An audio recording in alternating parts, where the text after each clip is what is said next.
এই বাংলাদেশে আর কোনো ফ্যাসিবাদ স্বৈরাচার যেন পুলিশ সদস্যদেরকে দেশ এবং জনগণের স্বাধীনতার বিরুদ্ধে ব্যবহার করতে সক্ষম না হয়। এই সেই ঐতিহাসিক রাজারবাগ পুলিশ লাইন। 1971 সালের 25শে মার্চ রাতে যেখানে ঘুমন্ত পুলিশ সদস্যদের উপরে হানাদার বাহিনী অপারেশন সার্চলাইটের নামে বর্বর হামলা চালিয়ে শত শত পুলিশ সদস্যকে হত্যা করেছিল। আমি আজকের অনুষ্ঠানে প্রথমেই বাংলাদেশের মুক্তিযুদ্ধে পুলিশ শহীদ সকল সদস্যকে শ্রদ্ধা ভরে স্মরণ করছি। শুধুমাত্র স্মরণের মধ্যে দিয়েই আপনাদের আমাদের দায়িত্ব শেষ হয়ে যায় না। বাংলাদেশের স্বাধীনতা অর্জনের জন্য যে সকল শহীদ পুলিশ সদস্য আত্মত্যাগ করেছিলেন, যে কোনো মূল্যে সেই স্বাধীনতা রক্ষা করা আমাদের পবিত্র দায়িত্ব। এই বাংলাদেশে আর কোনো ফ্যাসিবাদ স্বৈরাচার যেন পুলিশ সদস্যদেরকে দেশ এবং জনগণের স্বাধীনতার বিরুদ্ধে ব্যবহার করতে সক্ষম না হয়। স্বাধীনতার প্রথম প্রহরেই পুলিশের রক্তে রঞ্জিত এই মাটিতে দাঁড়িয়ে আসুন আজ আমরা আবারও নতুন শপথে অঙ্গীকারবদ্ধ হই। একদিকে বাংলাদেশের স্বাধীনতার পক্ষে চট্টগ্রামে মেজর জিয়ার উই রিভল্ট, অপরদিকে ঢাকায় রাজারবাগ পুলিশের মরণপণ প্রতিরোধ। এরপর স্বাধীনতার লড়াই থেকে বাংলাদেশের স্বাধীনতাকামী মানুষের পিছিয়ে থাকার আর কোনো সুযোগ ছিল না। তবে মুক্তিযুদ্ধকালীন প্রজন্ম থেকে শুরু করে আজ পর্যন্ত, অর্থাৎ মুক্তিযুদ্ধ পরবর্তী প্রজন্ম, আমরা যারা ইতিহাস পড়ে কিংবা বীর মুক্তিযোদ্ধাদের প্রত্যক্ষ অভিজ্ঞতা শুনে মুক্তিযুদ্ধ সম্পর্কে জেনেছি, তাদের মনে মুক্তিযুদ্ধকালীন ইতিহাস নিয়ে এখনো কিছু প্রশ্ন হয়তো রয়েছে। 1971 সালের উত্তাল মার্চে জনগণ যখন স্বাধীনতাকামী মানুষের মনে টান টান উত্তেজনা, এমন পরিস্থিতিতে তৎকালীন পশ্চিম পাকিস্তান থেকে যখন ঢাকায় প্রতিদিন হাজার হাজার সৈন্য জড়ো করা হচ্ছিল,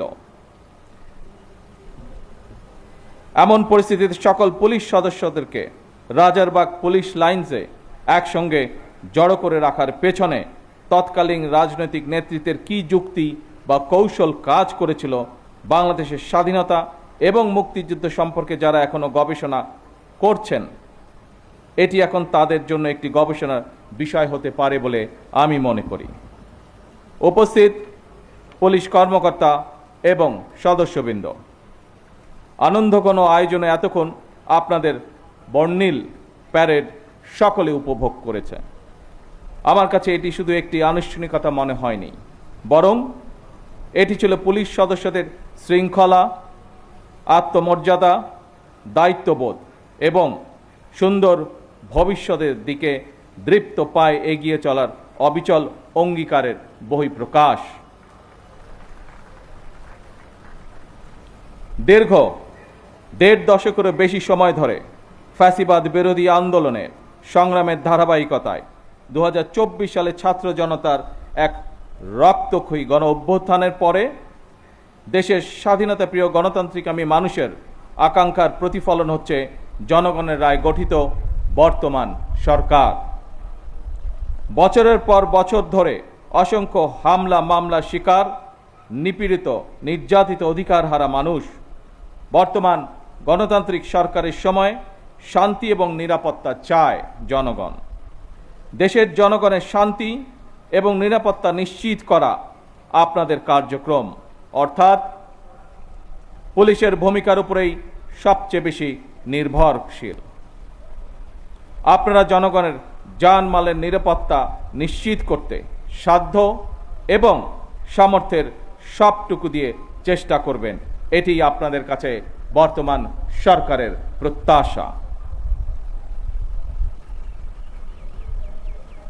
উপস্থিত অফিসার এবং পুলিশ বাহিনীর সদস্যবৃন্দ, ত্রয়োদশ জাতীয় সংসদ নির্বাচন প্রমাণ করেছে বাংলাদেশ পুলিশের পক্ষে দক্ষতা এবং পেশাদারিত্বের সঙ্গে দায়িত্ব পালন সম্ভব। শুধু দেশেই নয়, জাতিসংঘ শান্তিরক্ষা কার্যক্রমেও বাংলাদেশ পুলিশ দক্ষতা এবং সুনামের সঙ্গে কাজ করে যাচ্ছে। বিশ্বের বিভিন্ন দেশে শান্তি প্রতিষ্ঠা, আইন শৃঙ্খলা রক্ষা এবং মানবাধিকার সুরক্ষায় আমাদের পুলিশ সদস্যরা পেশাদারিত্ব, সাহসিকতা ও মানবিকতার উজ্জ্বল দৃষ্টান্ত স্থাপন করেছেন। জাতিসংঘ শান্তি মিশনে নারী পুলিশ সদস্যদের ভূমিকাও আন্তর্জাতিকভাবে প্রশংসিত হয়েছে। সুতরাং শুধু বিদেশেই নয়, দেশের জনগণের সঙ্গেও পুলিশের মানবিক আচরণ প্রত্যাশিত। এই অনুষ্ঠানে, এই পর্বে কিছু সময় পরেই আমি কল্যাণ প্যারেড অনুষ্ঠানে আপনাদের সঙ্গে যোগ দেব। সেই অনুষ্ঠানে সারা দেশের পুলিশ কর্মকর্তা এবং সদস্যগণ অনলাইনে যুক্ত থাকবেন। সেই অনুষ্ঠানেও আপনাদের সঙ্গে আমি আরও কিছু বক্তব্য উপস্থাপন করব।